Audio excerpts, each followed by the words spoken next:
Hi ladies and boys, welcome sa Bay Gamay Ritz. Hope manotis ko idol bay. Lisod kay bay nga for almost 2 years abi na kog okay na ko. After na mo nga mag-closure. Abi na kog last na to, then inighuman kay okay na may or ako. But I failed. Ni-contact siya na kog balik and I was wondering why.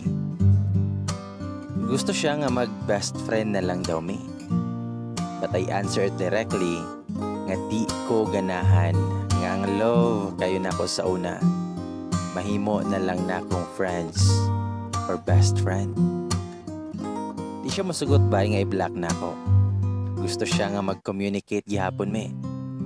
Pero naglibog ko niya, as in, pwede raman unta ko niya diretsoon nga love pa ko niya. Pero maybe mahadlok siya tungod sa iyang gibuhat before. Both may bay galibog pero para nako okay na siguro ang ina-anime. Kaysa naman nga magkasakitan gihapon me. Same sa gibuhat niya before. Karon madtuay na siya Manila bay. O gusto niya nga ako siyang ihatid sa airport. Pero dili ko. Mingawon ko bay. Pagbasin maghilak rasad ko dito. To you ex, friend daw. Siya may gaingon ana.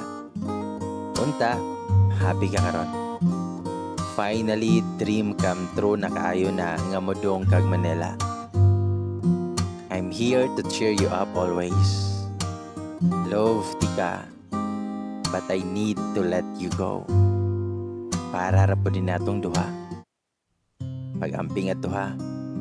Ug unta, safe kadto.